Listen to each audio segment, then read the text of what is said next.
Hello everyone, this is Alucard Helsing here, and today I'll be making a universe's prediction of Scorpion from Mortal Kombat versus Prince Zuko of Avatar The Last Airbender. Now, I'm pretty sure the only advantage that Zuko has, I'm pretty sure the only advantages that Scorpion has over Zuko is probably a experience and range.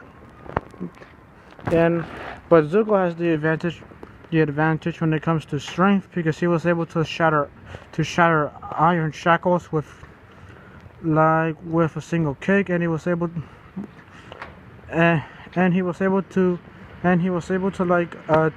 punch through like a master earthbender's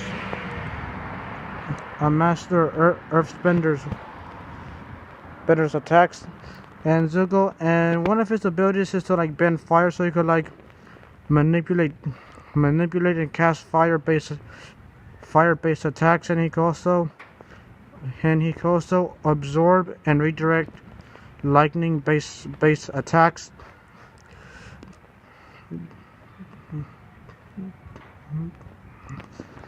And as for Zuko's reaction speed, he was able to react to like her sister's Azula's lightning blades, which gives him hypersonic reaction speed. And as for traveling speed, he was able to keep up with Aang, who was able to barely able to like break the sound barrier, which puts him at Mach 2 speeds. And as for Scorpion, he also has hypersonic reaction speeds, which he is even in reaction speeds with Zuko. But when it comes to like traveling speed, like Scorpion can actually dodge like projectiles that he can actually travel at hypersonic speeds, because he's able to keep up with other Mortal Kombat characters who have dodged,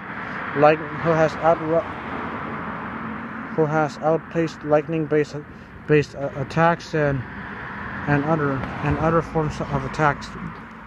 And another thing that Zuko kind of has over Scorpion is both of them are equal in skill, because Scorpion is skilled like when both of them are skilled like in hand-to-hand combat, since Scorpion was able to like disarm.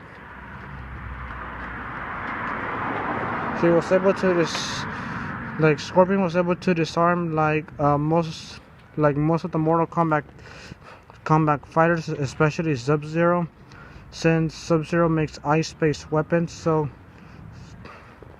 and also in on-hand combat, Zuko, he was able to unarmed multiple Fire Nation soldiers and also Water Tribe soldiers really easily.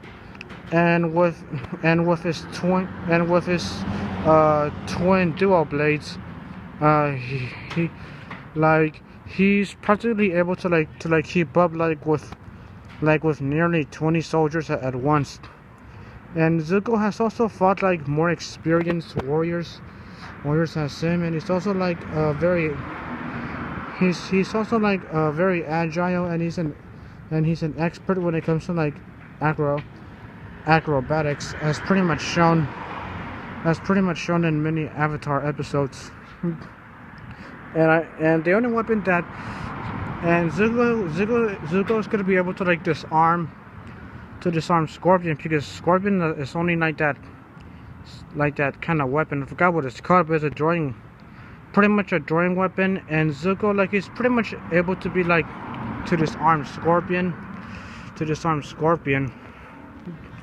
And not to mention that Scorpion, he isn't much of a thinker, since he always charges towards the attack. And another weakness for Zuko is that he's pretty much a hothead. At most times he just charges towards the battle, but for the majority of the time he's pretty much a tactical thinker, because he served in the Fire Nation military, so he has like the tactical advantage over Scorpion. And not to mention that Zuko has pretty much fought fellow pyromancers before, and he even fought enemies with similar weapons than of Scorpion.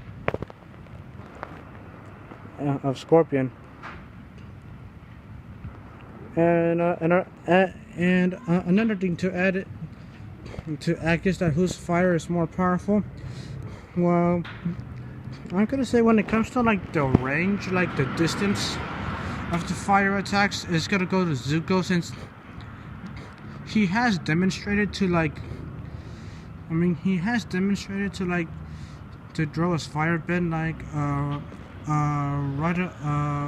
right across major cities and villages throughout the Avatar series, and his fire is pretty much destructive at full capability. Like he's pretty much like at city block level. But compared to Scorpion, compared to Scorpion, who is scaling like towards Sub-Zero, scaling towards Raiden, who pretty much destroyed an entire temple, which is pretty much more than a city block. That pretty much puts him at multi-city block for Scorpion. But I still think that Zuko is going to win this fight.